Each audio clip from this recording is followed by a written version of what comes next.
Како да ја заштитиме животната средина, една од темите на кои утро разговарам со Андреј Ѓокич од компанијата Sunilenz. Добро утро. Добро утро. Отпадот представува голем проблем, меѓутоа истиот може да се реупотреби и рециклира. Така е, отпадот, особено со новиот начин на живот, каде што во последните 20-30 години имаме преголемо конзумирање на храна, пренаселеност на самата планета, исто така огромно трошење на енергија, искористување, односно недостатоци на вода. Сето тоа доведува до еден начин на живот кој што директно ја загрозува животната средина, а отпадот е еден од тие примерни фактори кои што ние луѓето со нашиот начин на живот прекомерно го создаваме и со тоа негативно влијаеме врз самата околина во која живееме. Секако во последните десетина години се јавуваат нови концепти и нови модели за намалување најнапред на отпадот, нивно редуцирање, меѓутоа секако и нивно рециклирање, реупотреба и повторно искористување како замена за примерните природни ресурси во производство на нови производи. Може би исто така дел од отпадите се користат за конверзија во енергија, или се наоѓаат соодветни начини да се реупотребат, а доколку тоа не е можно, тогаш секако да се отстранат, меѓутоа со минимален негативен импакт врз животната средина. Од наш аспект како компанија, ние можеме да говориме за отпадното масло, отпадните масла и масти од растително потекло. Например, тие влегуваат во нашиот систем како отпад, потоа се филтрираат, се третираат, преработуваат и на крајот завршуваат како екосуровина за производство на зелени горива. Тоа е еден начин на кој што отпадот може да се реупотреби, односно да се рециклира и да се искористи неговата економска вредност, да се заштити животната средина и тоа е нели од јавно добро за сите нас. Така, дополнителни 1000 семејства годинава се приклучија на екосоцијалната платформа Рециклирај Донирај. Така е, и тоа ни е многу драго, бидејќи сите тие се еколошки свесни домакинства, кои што доброволно се приклучија во екосоцијалната платформа Рециклирај Донирај. И затоа сме задоволни бидејќи тие континуирано собираат отпадно масло во садовите кои што им ги доставуваме, меѓутоа го користат и хуманитарниот момент, каде што за секои 3 литри собрано отпадно масло, ние им доделуваме половина литар сончогледово масло, кое тие решаваат да го донираат преку Сдруженијето Љубезност до бездомни семејства. На тој начин постигнуваме две цели, и еколошка и социјална, односно хуманитарна, и при тоа многу ни е драго дека секоја година бројот на луѓе, на домакинства кои што се вклучуваат во системот континуирано се зголемува. Оваа година тој достигна до околу 3000 домакинства и исто така и количините се зголемуваат, па така до крајот на оваа година предвидуваме дека вкупно од кога почнавме со системот ќе имаме собрано 25.000 килограми, односно 25 тони од само од секторот домакинства, што е доста голема количина и замислите доколку таа би се не се собереше и преработеше, туку се изфрлеше во животната средина. Значи со тоа и самите собирачи од домакинствата имаат направено голем придонес за тој отпад да не заврши околу нас. Ја споменавте зелената енергија. Колку годинава искористивте од соларните системи кои што се всушност поставени на вашата фабрика? Така, ние ги следиме покрај напредокот што го правиме и се трудиме да бидеме што подобри во управувањето со отпадот, односно отпадните масла. Во изминатите години направивме инвестиција и во два системи за искористување на соларна енергија, односно зелена енергија. Едниот систем е колекторски систем, кој што е поврзан со термодинамичка инсталација за загревање на вода. Значи преку соларни колектори се загрева водата, која потоа се користи за да го загрее отпадното масло во цистерните во кои што е складирано. И вториот проект кој што го завршивме на крајот на минатата година е соларна фотоволтаична централа на кровот од нашата компанија, која што дополнително ни помага да го намалиме нашиот еколошки отпечаток, односно да користиме повеќе зелена енергија за нашите деловни активности и при тоа да спасиме голем дел на електрична енергија која е произведена со согорување на јаглен.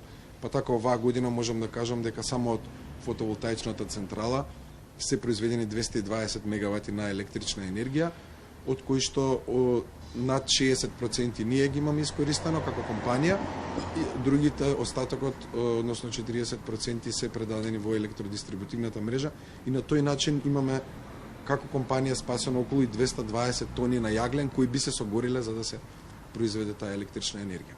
Ке го споменаме тука и концептот на циркуларната економија. Така, тоа е многу важен концепт во контекст на првото прашање за прекомерното создавање на отпад.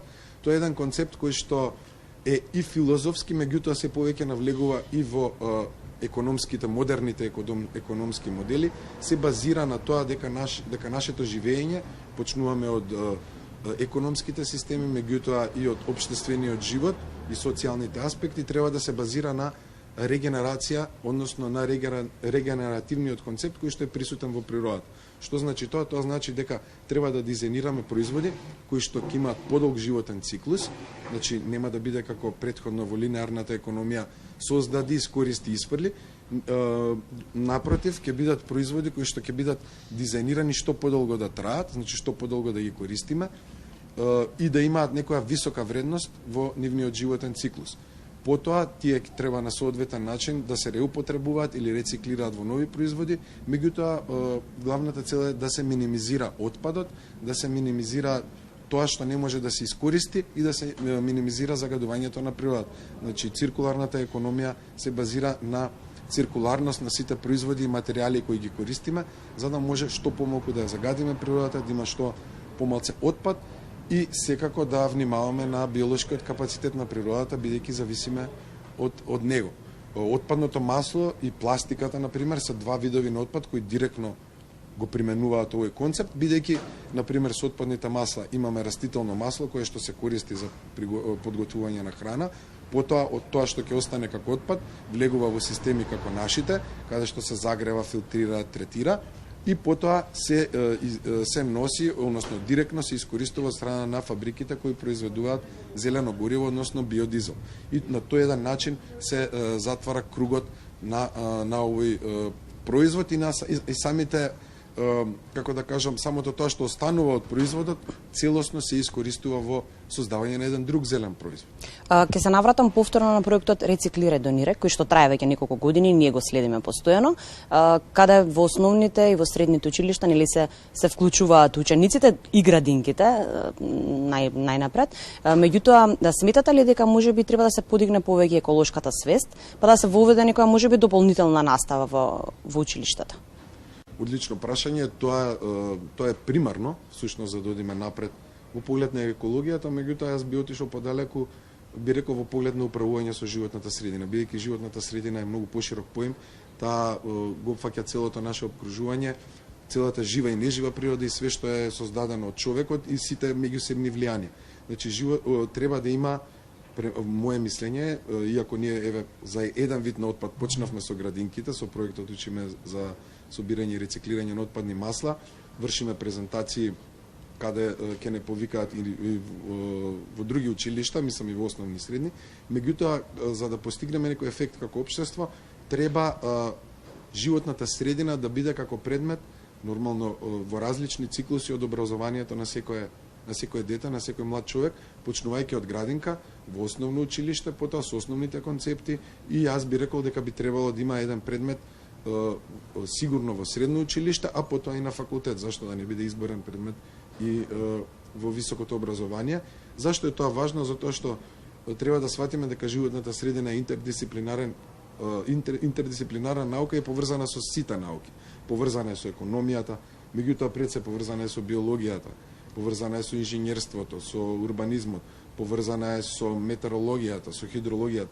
Значи, од сите аспекти ние сме зафатени преку животната средина и таа е потребно да се изучува за да разбереме како подобро да ја управуваме нормално. И тоа се прави од најмала возраст па до крај на високото образование. Така, можеби најдобриот начин е практичната настава. Токму денеска ваши гости се учениците од Средното химиско училиште од Скопје, да видат како се работи на терен.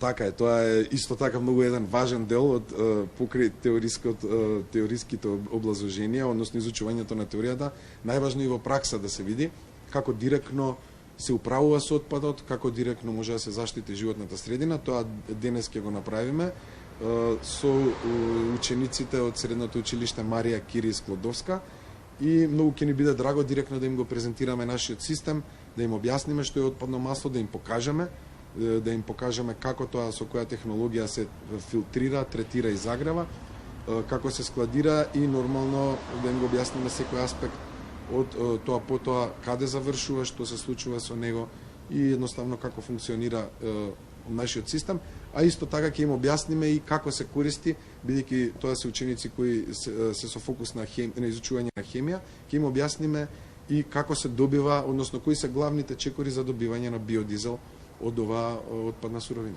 Благодарам многу на одвоеното време. Ве следиме и во иднина и за се нели ново нормално што се случува сме тука. Благодарам и на вас на покана.